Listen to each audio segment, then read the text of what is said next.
concerts here last night, the first time he's performed in Pittsburgh in well over a decade, but his message is different this time around. It now deals with the Lord, and some of his fans walked out of the first concert last night. Pat Crosby tells us what happened with some of his former fans in this interview with Bob Dylan. The last time Bob Dylan was here in the mid-'60s, it was much different. The music was different. The time was different. And the biggest difference, you don't walk out in the middle of a Dylan concert. Some people did last night. He talked about religion. He preached. Is that why you walked out? That's why I walked out. Yeah. He stinks. Man, he's the worst. He's bad. He don't sing nothing like he used to. That's it. You walked out? Yeah, it's a waste of my... Here's a ticket. Here, you want the ticket? I paid $26 to go in there and see a show. And I could have went to church to see what I saw, you know? I mean, I don't know. I expected something different. How and why did Bob Dylan recently stop singing the older songs and start singing gospel and about the Lord?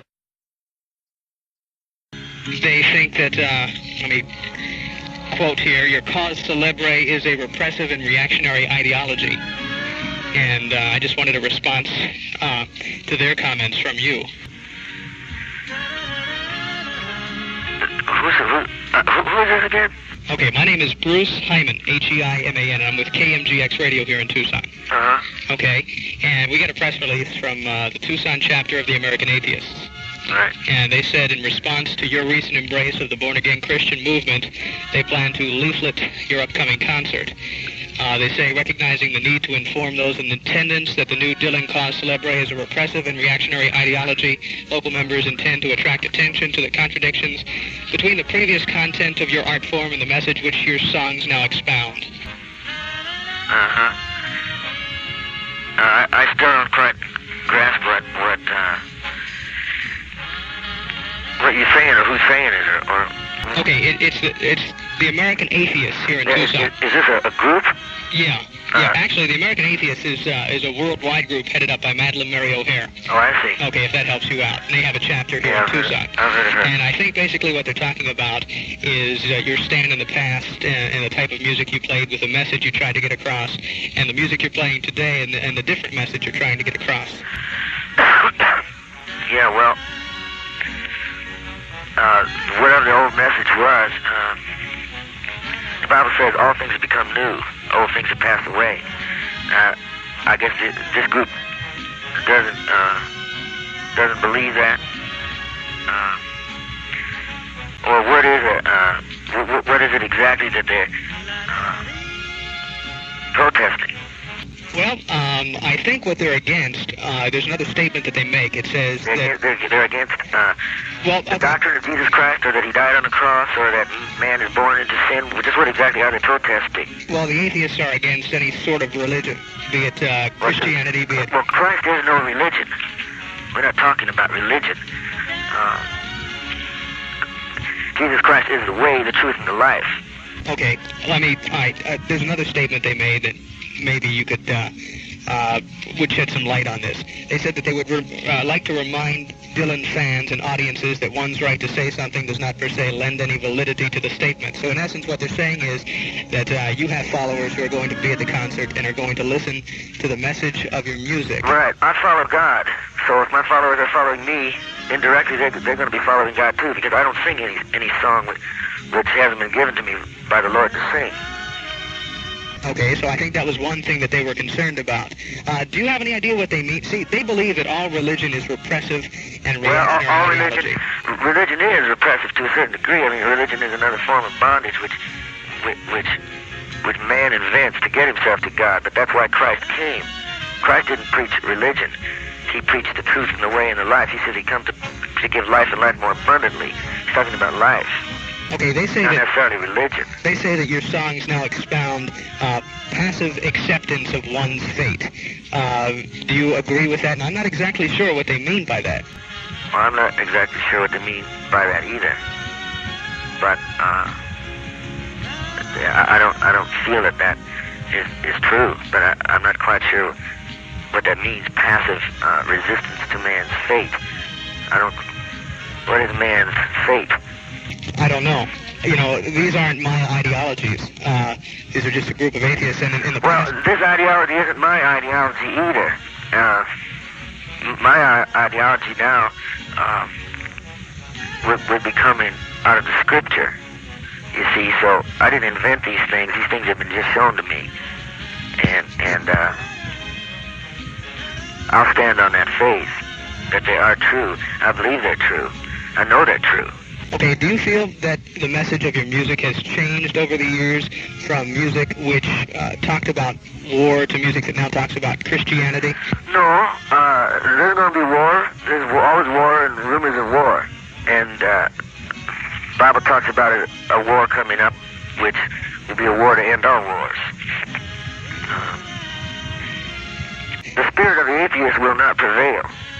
I can tell you that much. It's a deceiving spirit. Why do you maintain that it won't prevail? Well, is this anti-God?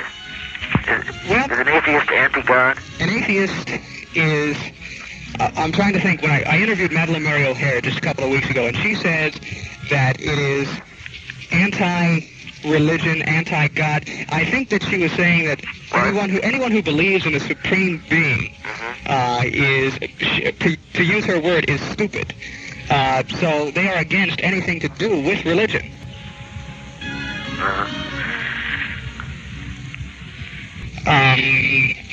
Sometimes it's hard for me to grasp exactly what they're saying.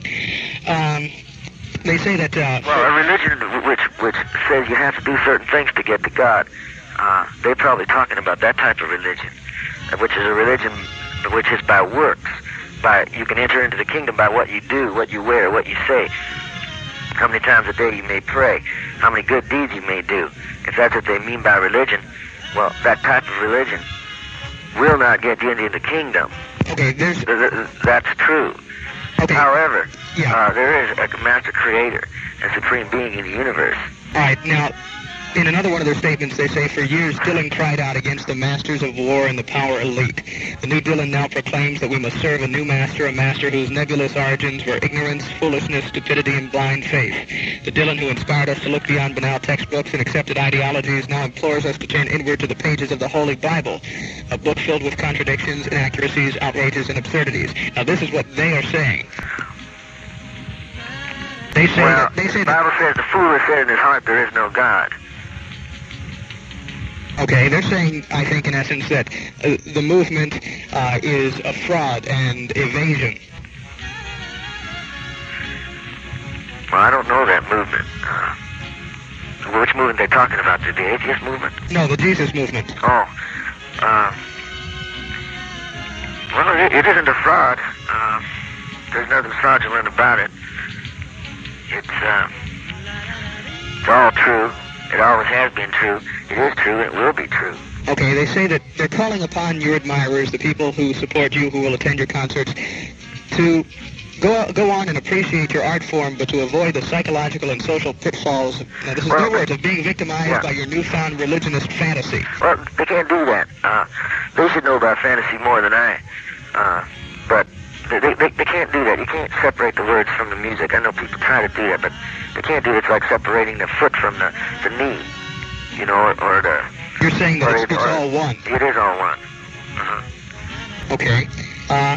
Well, I appreciate your time. I really do. Over the past 18 years or so, you've been written about and analyzed and criticized and second-guessed and worshipped and idolized by many. There was that fellow back in Greenwich Village who went through your garbage. As time goes on, does it ever get easier being Bob Dylan? Well, it's easy being Bob Dylan. It's just being, trying to live up to what people would want Bob Dylan to do. That may be difficult. But it's not really that difficult. More than once you've been referred to as a legend. I mean, you're aware of that fact, whatever that word may mean. Is it difficult living up to those expectations? Is it something you learn to live with, or is it a burden sometimes? Well, the things I've done in the past, which would lead up to that, some of those things I do, and I still do, and some things I don't do. So, as long as I keep it straight in my mind who I am and not get that confused with who I'm supposed to be, I think I'll be all right. You've said in the past that the songs were already there. I think Woody Guthrie may have said that too, and that your job is to put them down on paper. Is that to say that writing your songs come easily? Yeah, the best ones come real easy. You ever find yourself pondering the phrasing of a line for an hour or so? Mm-hmm. There have been hundreds of analysis of your songs over the years. You're aware of that. Do any of your songs mean something totally different now than maybe they did when you wrote them originally? Or does the meaning remain the same? The meaning stays the same. They don't change. I may change in the, some bring out certain parts of them that maybe not so evident years ago as maybe more evident to me now. But they don't change. Last night, for example, on Simple Twist of Fate, you did some different lyrics in there. If you change lyrics in songs, is it spontaneous or is it planned out? See, that particular song was recorded, I think, 2 times. And one time it had one set of lyrics and then another had another set of lyrics. But the difference in the lyrics wasn't that, detrimental to the meaning of the song on that particular song. I may sing some one night and another night, depending on what's comes to my mind at the time. But the gist of the song is exactly the same. Does it bother you when people try to pick apart your lyrics? Or should they be satisfied with it meaning to them whatever they would like it to mean to them, as opposed to what it is you mean? Yeah, I think so. I think someplace there's a road there that what I intend it to mean, and what they think it means probably means something in the middle there, something, part of both. Doing the older songs that you do they mean something different in 1980? Does Blowin' in the Wind mean something different in 1980 than it meant in 1962? No, it's no different. I think it means the same thing. Yeah. Your career has been marked by many changes. How much do you concern yourself about how quickly people will accept your changes? Well, you just hope for the best. You just hope people will come and see you, and if they don't come and see you, then I guess it's time to stop.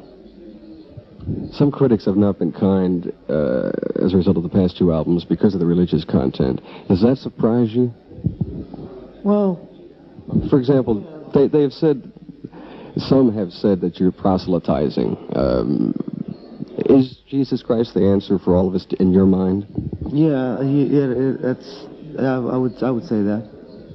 In order to, what we're talking about is the nature of God, and I think you have to, in order to go to God, have to go through Jesus. Yeah, you have to understand that. You have to have an experience with that. Would you like to have us come away from your shows, hopefully thinking more deeply in that direction? Oh boy, I don't know. I don't get into what people feel as they leave the shows. You're not preaching to us. No, I'm not.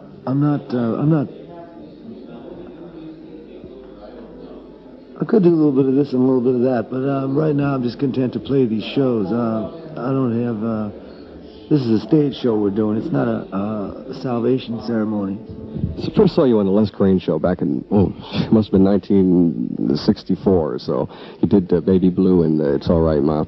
Since then, you've only done TV a couple of times. Johnny Cash, the John Hammond PBS tribute, and one other. Do you have any interest in being exposed on the tube at all? No, I really don't. I don't like, really, it seems funny for me to say I don't really care for the bright lights that much. As far as interviews, too, you haven't done that many interviews over the years. Is there a reason for that, necessarily? No particular reason. Pennebaker's film, the Cinema Verite documentary of kind of a day in the life of Bob Dylan called Don't Look Back is a great film, I think, and it's very seldom shown. Do you have any rights to that film at all? I don't know what the situation with that film is. Because I know it was shown once at a Pennebaker Film Festival, and other than that, first run back in whatever year it came out, and since then it hasn't been shown at all. I don't know much about that. When you listen to current music, are you influenced at all by what you hear? Do current trends concern you at all? Yeah, current trends. Not so much. The songwriters that I admire, you know, but You've always done your own thing. Back when the Beatles did Sgt. Pepper and the Stones did Satanic Majesties, you came out with John Wesley Harding, which was totally against the grain of the psychedelic. yeah, I wasn't going that direction of that type of. Never was. I try to keep my music simple. Your albums are a little more produced these days than they used to be. If that's what you call it. Do you still use the same recording technique? Oh, I'd say over the course of a year, maybe a period of 6 days in the studio. That's probably it. If I can make a record in 6 days, and that's the way it's always been, too. Mm-hmm. How involved do you get personally with the day-to-day business activities of your records and concerts? Not too much. Not too deep. Are you aware of radio stations and whether they're playing? I listen to the radio, of course, you know, but sometime and try to pick up different stations in different towns. We heard that you heard a cut from Saved on a Minnesota radio station and didn't. St. Paul radio station. Didn't care for the mix and wanted to. I see you just left it there, and the mix was mixed wrong or something. I don't know. It didn't sound right to me anyway. So I don't know. I must have told somebody at that time who was working on the album. I know I didn't really say anything to the record company about it, but some people told me that they saw it in the press that I'd said something about it, but I don't recall really making too much of a fuss over it. You realize that almost anything you say will be made a fuss over because you're saying. If you say it to the right people, it will, yeah. Would you like to have a hit single on Top 40 Radio? Yeah, sure. Why not, right? Yeah. When writing your songs, is that in your mind at all? Or is it just an interesting byproduct? No, I don't really know what sells and what... Well, of course, we all do know what sells and what doesn't sell, what you need to make a hit record. I think most people in the business know that. But I don't usually think of just that being the end result, because I'd rather keep my songs and make them happen so they last a while, rather than just be a hit record and gone. Your sets vary from night to night. How planned are your sets? They're not very well planned. For example, I understand you did We Just Disagree. You've done Abraham Martin and John D. Yeah, well, we try stuff out to see what feels right and what doesn't. It's just trial and experiment. When you did Abraham Martin and John on opening night, you and Clyde, I believe, sat at the piano, and on the line, has anybody here seen our old friend Bobby? Do you wonder where he's gone? The crowd reacted. Could they have been thinking, in this case, rather than Bobby Kennedy, could they have been thinking about, where is our old Bobby Dylan gone? Sure, they could have, because, they couldn't think any Bobby. They don't necessarily have to relate it to me. It's just a name. Yeah, I'm sure some people think... When I first heard that song, I didn't really know who the Bobby was in it. I can't remember whether... I didn't put that together for a while. I put together the rest of the names, but for some reason it kind of was slow on that for me. Just digressing for a moment, going back to your Budokan tour, that was a different feel, a different look for you, too, as far as the way you dressed on stage and the way you did the songs. In fact, I remember when you did it here at the Oakland Coliseum, you made the statement, you've been reading that this tour is show busy and disco, but we know better than that. In a way, I thought that you may be goofing on a bunch of us, maybe on the world with that. They always say something, it's in the newspaper, I don't know who does it really, but it's always misinterpreted in some way. Like the last show we had out was some kind of... It was like a gospel show. Well, it was, because most of my stuff, all of my stuff at that time was influenced or written right off the gospel. But that was no reason to say it wasn't a musical show. And for some people, they just went on one side and they forgot to say that it was also, had different aspects of it rather than just... preaching from the Bible, which, a lot of people, when they read something like that, they'll say, well, can read my own Bible. I don't have to get it preached at me, you know. And so they decide not to come. Or else a lot of people just turned off by the Bible, and which is the case nowadays too. Maybe it could be something as simple as people knowing and loving your older songs so much, and they mean so much to them that they so much wanted to hear them. Yeah, that's true. But don't forget, now people say a lot of stuff they don't mean. And there's different reasons for saying this and different reasons for saying that. You may say one thing in a certain predicament and you find yourself in another predicament. You may find yourself saying, you know, the totally opposite thing. So when I hear that, oh yeah, people, they expected me to sing the old songs, well, I was singing those old songs. We did a tour for, must have been, 9 months, singing them all over the world, and there was a lot of complaints about that. I mean, as that tour was, in fact, they had more complaints than the last tour we did. Because people said, well, it doesn't sound like he used to sound, and the arrangements are disco and they're slick. Well, that wasn't necessarily true. It wasn't disco. It wasn't slick, and people couldn't see beyond that. It's like when you have your hand up in front of your eye, you can't see your hand. You've had those battles before, the Newport Folk Festival, way back, when you did the acoustic set and then came back with Mike Bloomfield and a bunch of people doing the electric... I don't know how I keep going, I don't have any plan, I'll tell you that much. It's day by day, that's all I can think. You do some great new songs in the sets here at the Warfield, too. Are you working currently on the new album? Of course, you're performing now, but what are your plans on the new? I don't know. Like I said, I may record an album when the time feels right. I'll take whatever I have into the studio and record it.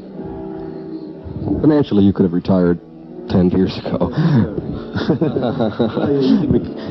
Financially, you can retire. If you just think of financially, I think you can retire when you're born, really. But what gives you a feeling of fulfillment now at this point in your life? Just watching, seeing different growth in people, and trying to love as much as I can. Your religious beliefs may stay the same. Do you foresee continuing recording songs of that nature for very much longer? Well, the way things change now, I don't know what's going to change out of this house, which way it's going to go. I'm sure it's going to have some change. You can't record every album and have it be a saved type album, because that's, you just don't get that many kind of songs all in a row like that. So I'm sure there'll be some difference, but I couldn't say what it would be. You have a yacht now. Are you enjoying yachting? Not a yacht. It's a sailing ship. It's like an old schooner. Me and this other guy have it. It took about 3 years to build it. It was built from the ground up. And I don't know. It's just there. There was another story I remember reading in the press that when the yacht was unveiled, you weren't there at the unveiling, and I was on the road, as a matter of fact. Yeah, we were playing in Cincinnati that night, I think. They expected you to be there too. You can't please everybody, can you? Be two places at the same time. How is it to live with that all the time? Everything you say being picked apart, knowing that the world is watching you at all times, and I don't pay no mind to it. I don't, it just don't have any concern for me, really.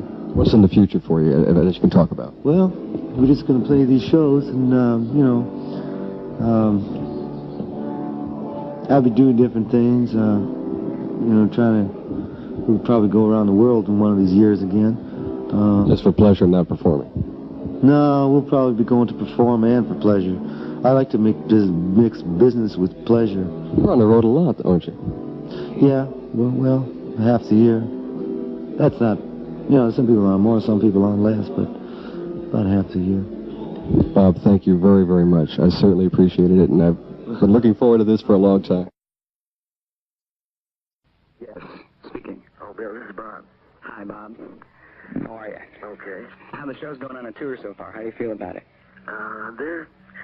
They're okay. We kind of missed a plane going into Tucson, but other than that, they've been all right. How's the show? His response? Yeah. The audience response has been okay with me. As far as this audience has been good, really. Maybe even better than last time. How has your show changed since the last time? Well, it's the same show, but it just has more songs thrown in throughout it. The playlist. I see. You've gone back a few years. Back a bunch of years.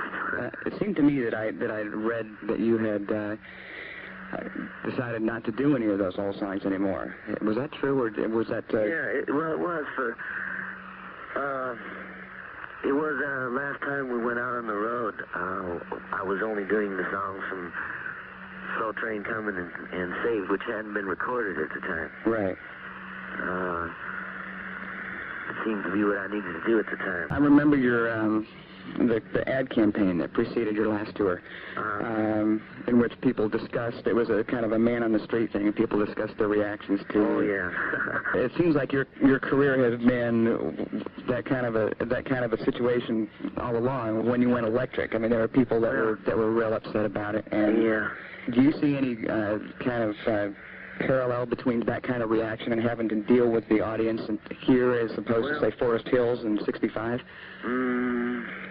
As a yeah, there's some similarities, but I never really sensed too much of the people. I think a lot of it was made out of that, which actually, if you were there, it wasn't the case at all. It kind of got distorted in the news, and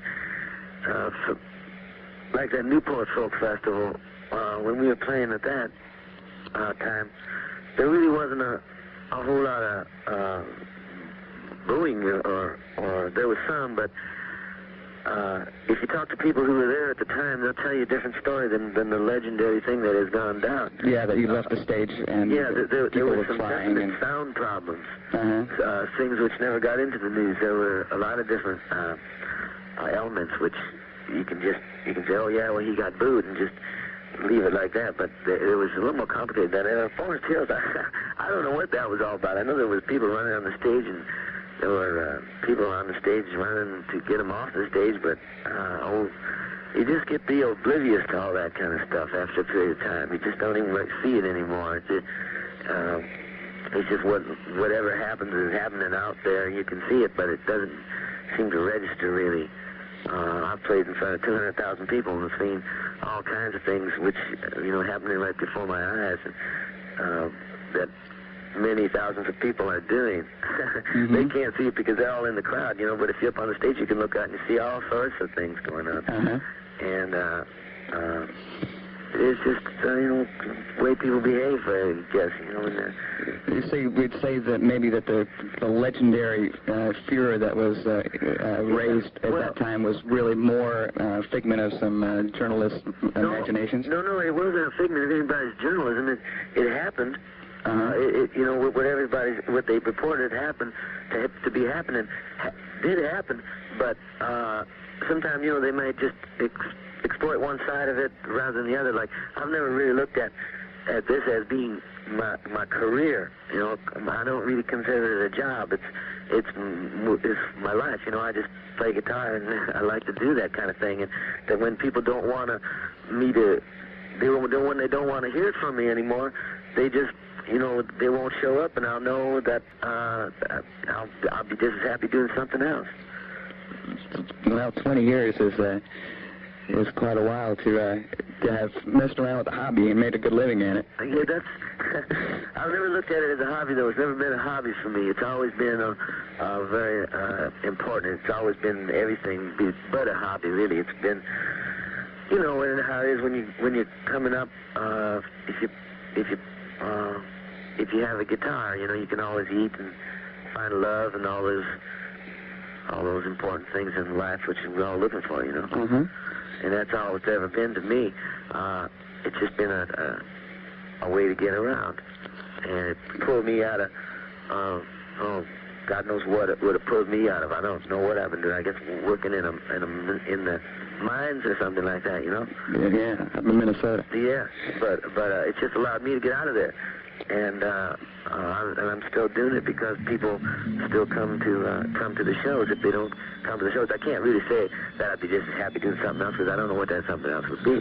But when they stop showing up would be the time I stopped doing it. The kind of things that you were thinking about that you wanted to have happen when you went to New York the first time back in 1960 or 61? Well, the biggest difference is that at that period of time and now is that there was some kind of community at that time across the whole United States, as I remember, but it was very strong type of community. There was a communal spirit or something like that going that you felt a part of.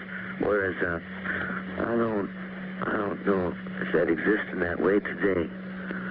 Yeah, if it is, it seems like it might be a lot more diffused than it once was. But I know what you're talking about. Eric Anderson and Phil Oakes and all those people there was kind of a center of energy there for.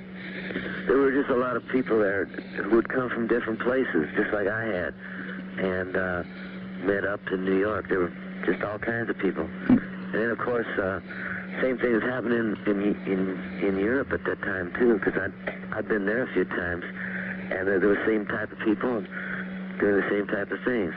Did you think that being successful would be recording an album? No. It was just one of the unfortunate things for me that I had been recorded by John Hammond at Columbia Records. The labels that I wanted to record on wouldn't have me. I'd been refused by a bunch of other labels who, come. They see you around in town working here and there, and there were labels at that time where Vanguard. Folk singers only record like on Tradition Records or Verve. Jazz and folk music records. No one would even dream of somebody like myself being recorded by a major label like RCA or Columbia Records at the time, Capitol Records. It was just one of the things I walked into, and it changed a lot for me and a lot for a whole lot of other people too. And how has your approach to songwriting changed over the years? Are you as prolific as you used to be? No, I can't say I am. As there were a few years there when I turned out a lot of stuff because I was really committed to it and really involved with it in an extreme way. I'm not too prolific nowadays. I'll write something if I just feel like I must write it because it's just a line which comes to me which I'll have to finish. Something will come to me, a song will come to me while I'm playing another song even, and I'll just have to finish that song. I'll need that for something. Yeah. What kind of emotions does it take for you to move you to do it at this point? My best songs are real quick. My best songs I've probably written in 5 minutes. All of them, the ones that I consider my best songs. Some of the ones I've labored over, I don't like to do that, and then I'm never really satisfied with them, but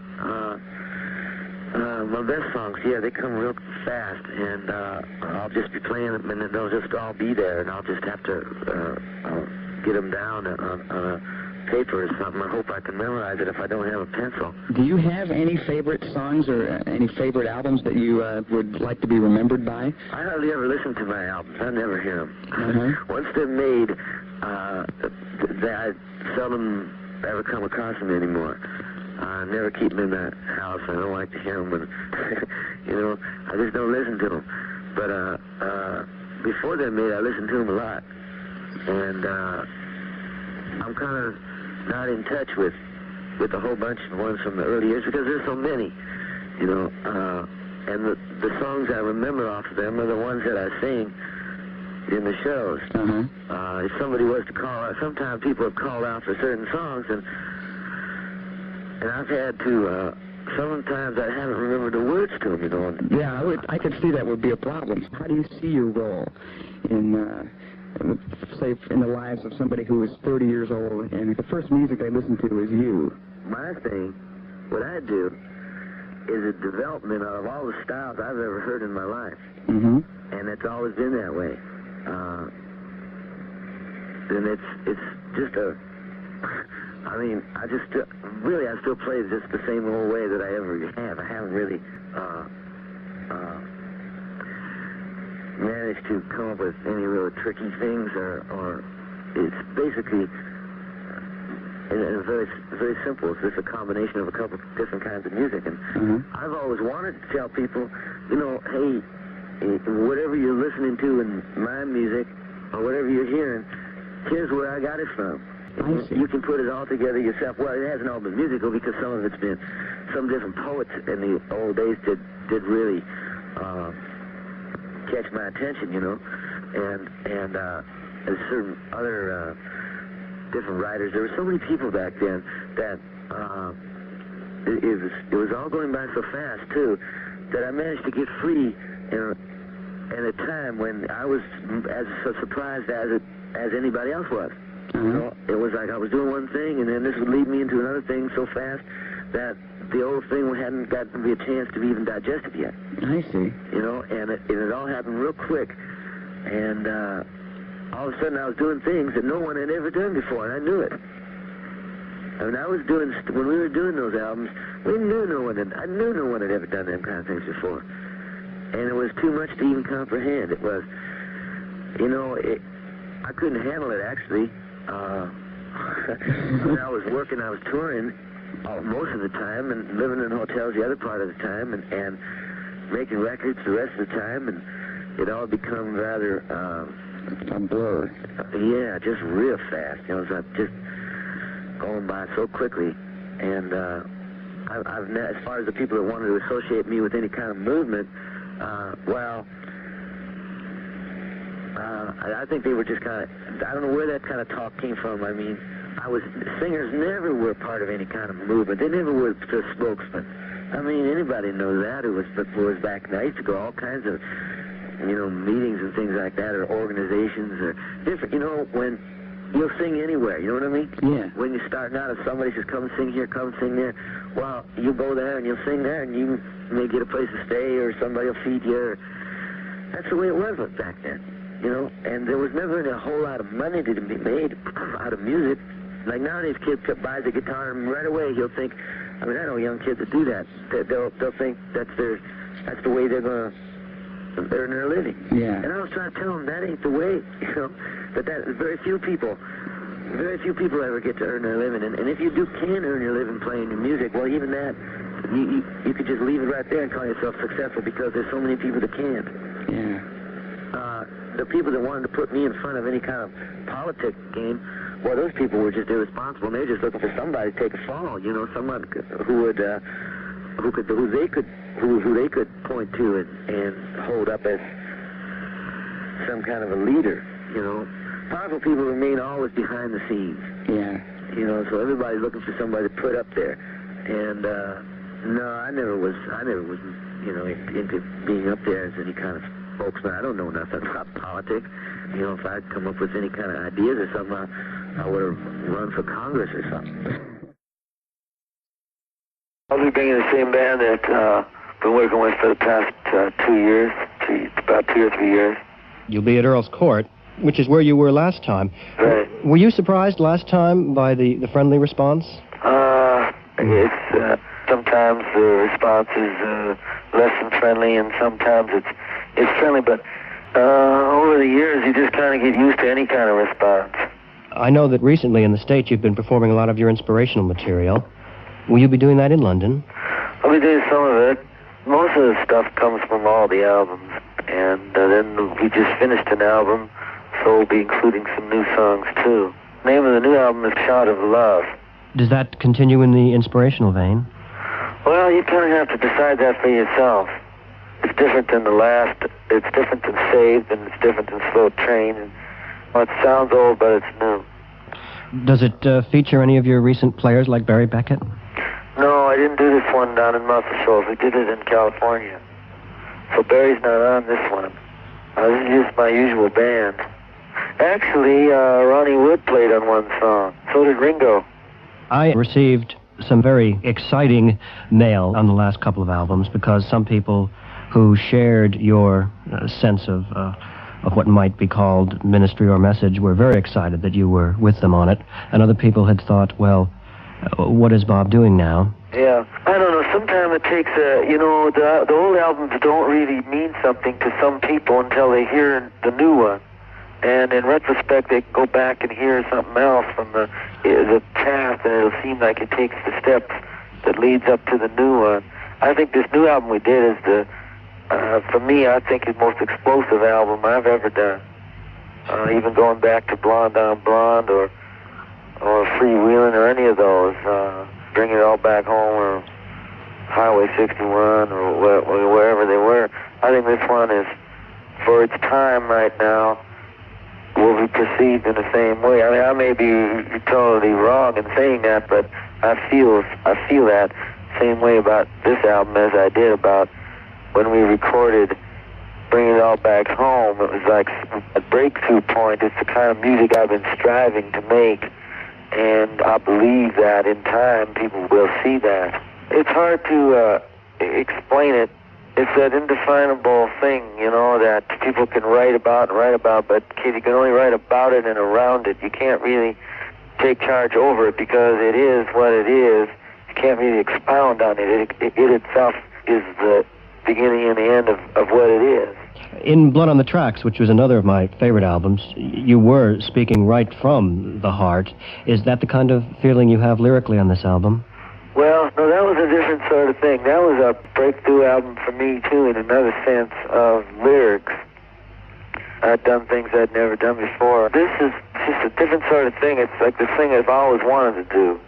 And for one reason or another, I was always been bound in certain areas where I didn't have the right structure around it, some kind of thing to make it come off in a way, because mainly, I don't do that much talking, so when I'm playing, you have to be able to communicate with the people around you in order to get your point of view across, and if you have to do too much of that communication, it gets confusing, and something is lost along the way.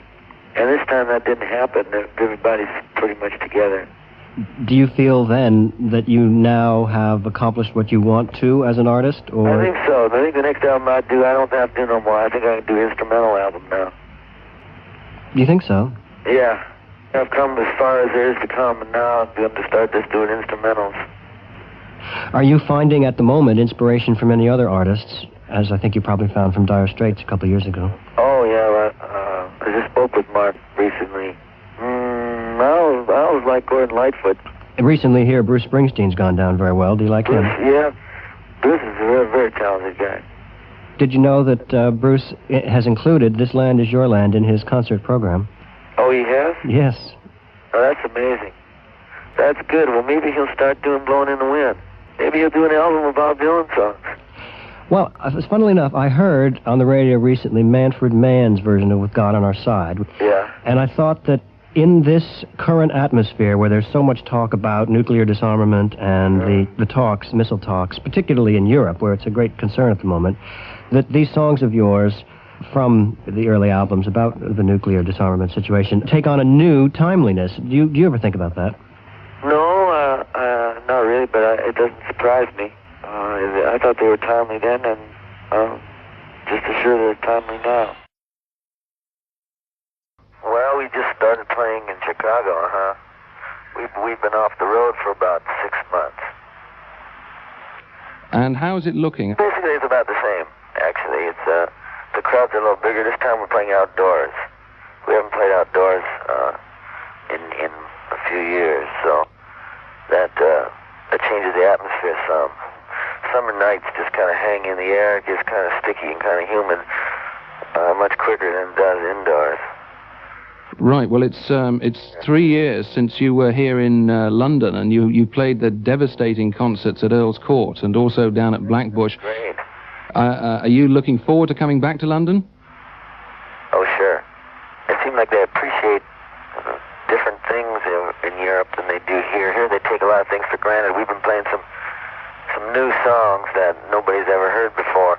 I think people in England react more spontaneously to the stuff that I do than the people here. You sit here for so long, they take you for granted, And anyway, I've taken a lot of my early songs from a lot of old English ballads and Irish ballads and stuff like that, so people probably relate to that a little more over there than they do here.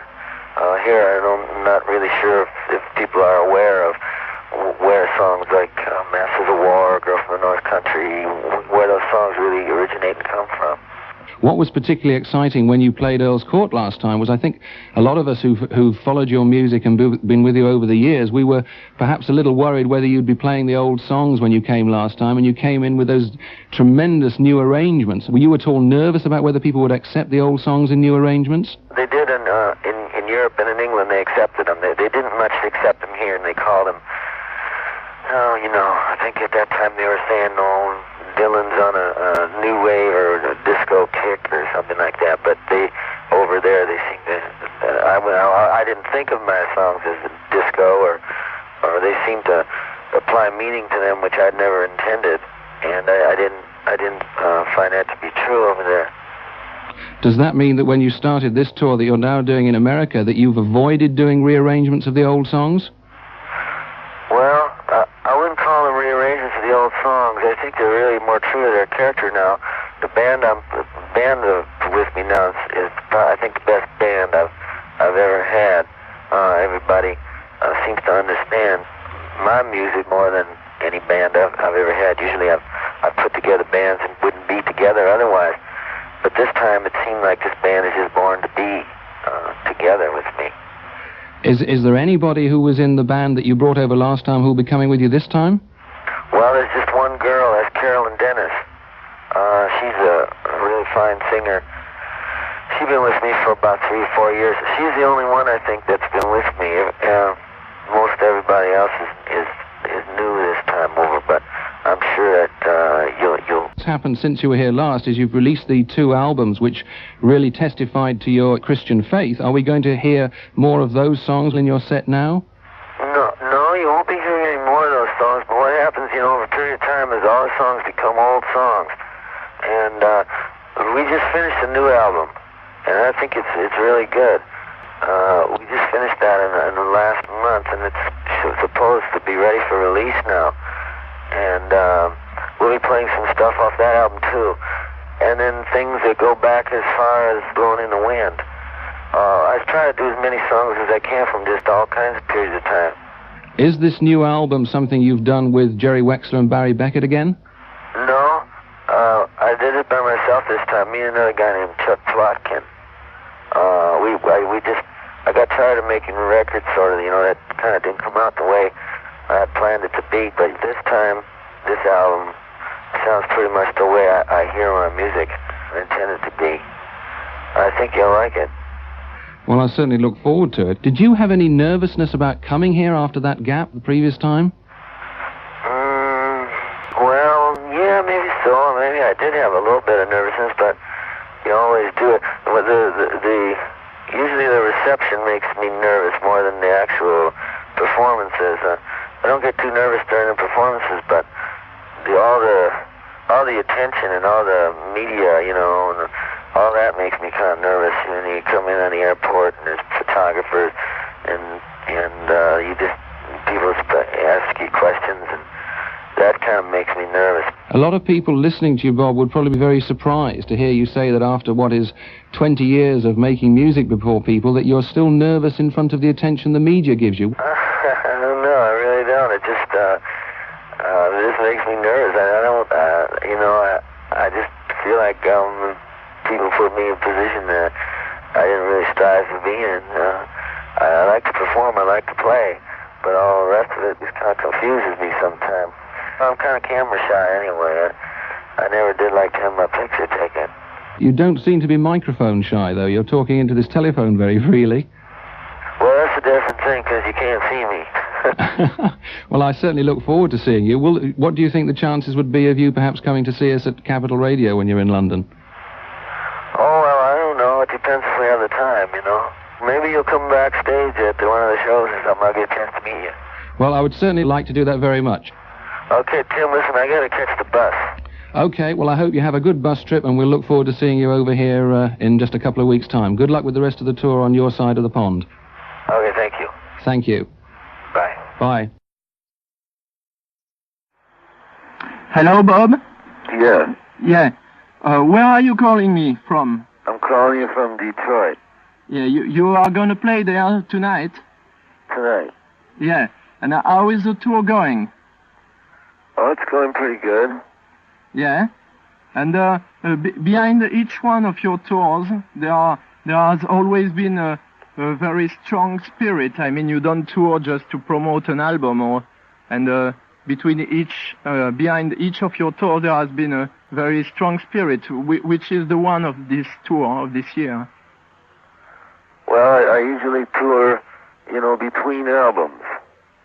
Yeah. And I've been touring between albums over here for the past few years. So we have, kind of been on tour for the past 2 years. And this is, you'll be seeing the result of the show from the past 2 years. We'll have a few new things and a bunch of things that nobody's heard before. Yeah. And who are the musicians who are with you on this tour? Well, it's the band I've been working with for the past, in the recent past few years.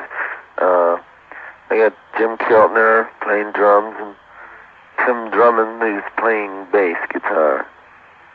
On the guitars, I got Fred Tackett and Steve Ripley. And then on the keyboards, I got somebody by the name of Willie Smith. And I have four backing singers. One girl was with me the last time I was there. Her name was Carolyn Dennis. And got some other girls you haven't seen before. Yeah. And you've written a lot of new songs lately. When can we expect a new album? Well, very, very soon. In fact, very soon, maybe in the next few weeks. I hope, anyway. Yeah, and so you've already recorded it. Yes, it's already been recorded and mixed and pressed, I believe, and it should be out as soon as they can get it to the stores. Yeah, and who produced the album? A guy named Chuck Trotkin and myself. Yeah, and you did the last album you did produce yourself was Blood on the Tracks. Yes, exactly. And this is that's the last album I did produce by myself, and this is the next one. Yeah, and the sound was very, very, very good on that album. What is the use of what do you use producers for when you use them? Well, past two albums I used the producers just to organize everything in the studio for me and come up with some ideas in what kind of musicians to use and to help me sort out the songs and make some sense out of what I do. Just when I come in with a bunch of songs, somebody will come in and oversee that and put it together and come out with an album. They'd be responsible for the sound of it. And this time I wanted to do it by myself. Yeah, and you've always been very interested in rhythms. On your last albums and on your last tour there, when you came to Europe, you used reggae, salsa, and even funk rhythms. Are you very interested in the last development lately of, jazz? Oh, sure. Well, I just use about any kind of rhythm that I can, that I feel, that I feel like I want to play. Yeah, they'll use a lot of different type of rhythms. Some songs are just old hillbilly kind of rhythm, and some songs have like, I guess a 12-bar blues type of rhythm, and then between them it's just about anything that happens to find its way, into the song. I'll kind of use all kinds of rhythms just to keep it kind of different. Yeah, and you use any kind of music too when when it's real music. Well, I mean when you can feel any kind of music, be it rock or hillbilly or bluegrass or blues or rhythm and blues. Yeah, if I feel it, I'll play it. If I can feel it, I'll do it that way. Okay. And some people who study behavior say that one only repeats during his whole life what he thinks and what he wants to say to the world when he's 16 or 17. I think you have proved them wrong over your career, but what would you think will be, the thread that run throughout all your life or your career? I didn't quite understand that. The career? Yeah, or through all your life, there is a thing, a constant thing that you wanted to express throughout all your life. That I stayed honest. I tried to be true. I didn't lie to myself or nobody else. Yeah. And do you believe in fate or in destiny? Well, I do, sure. But do you believe that everything has been planned for each one of us, or do you believe that each time we have to make a choice, we are completely free to do that choice, but that we have a destiny? I do believe that things are planned for every one of us, but I also believe that we have free will to change it at one time or another. Although I'm not so sure about changing the end result. Yeah, and yourself, do you feel the same as the same person, the same human being as when you were a little boy? Or did you feel different? Well, it's like the French say. It's like, what do they say? Everything changes but stays the same. Yeah. Except you grow wiser, maybe. I hope. Just the experience. Yeah. And you said once, I think 2 or 3 years ago, something that touched me very deeply among all the many things you did. And you said that to feel reality, you have to be vulnerable. And I would like to know if your faith has changed something to that belief. What was that again?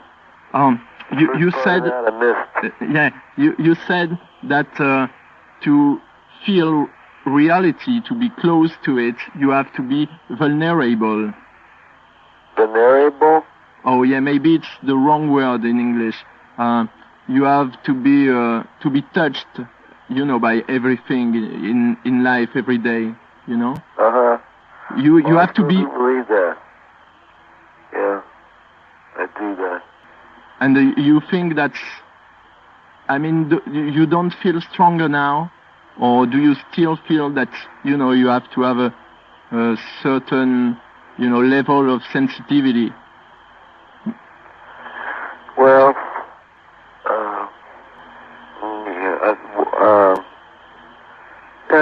I think that's correct. Uh-huh. Yeah? And yeah. I know that you are a Gemini, and I'm a Gemini myself, so maybe that's one of the reasons why I was, touched so much by your movie, Rinaldo and Clara. And by... Oh, yeah. Okay. And by the album Street Legal, and you talked very much about personality, and between the difference between, that enemy within, as you call him. Can you tell me a bit about about that? Was it really the theme of the movie? I think so. I think it was like identity. You know, the identity that is the one identity being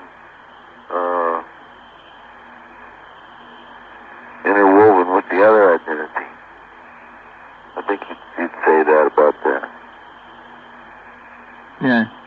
And do you think that much of evil, maybe not evil, but much of violence in the world and in the individual people is caused by this duality between different parts?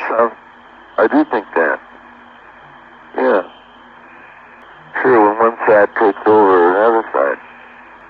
Yeah, and when somebody... The other side would be feeling stronger at the moment. Yeah. And maybe it's when somebody is not who he wants to be, also he can become very paranoid. Sure. That's extremely dangerous.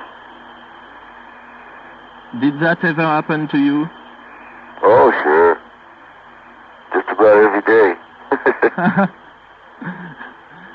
And wasn't Rinaldo and Clara about all this? Yeah, it was. And would you wish to do another tour, just like the Rolling Thunder Review? Because it was really... No. No? You won't see that again. Why? Because once is enough? Well, yeah, I think so. I don't, you know, things just couldn't go on that way. The times have changed? That's right. But it's, you know, anything's possible. It could happen again. Yeah. It could happen, I doubt it would, but it could. And are you going to do another movie someday? I would like to. I would really like to do that, Eve. I just don't I haven't found what you call it, I don't know, a script or something. And how was the experience of doing Rinaldo and Clara? It was invaluable. Invaluable experience. And what about, now we are going to talk about what is going to happen now. What about the concerts you're going to be playing in France? Is it the first time you're going to play in huge stadiums? No, you played Forest Hills and many stadiums in the States. Oh, sure, I've played stadiums before. Yeah. And but you know that in France it's going to be the hugest concert ever. I hope so. I hope it'll be that way. I know. I saw you from a few 10 or 20 meters at the Bruce Springsteen concert in L.A. at the Sports Arena, and I think you were impressed. Oh, sure I was. Listen, Eve, we got a show to do tonight. Yeah. And I've got to get on the bus, otherwise I won't have any way to get there. Okay, Bob. I thank you very, very much for this interview and for your time and for everything you did. And we are looking forward to welcome you to France. All right, well, maybe I'll get to see you when I'm there. Okay. Good to meet you. Okay, so do I. Okay. Thanks a lot, and have a good concert. Okay. Bye, Bob. Bye.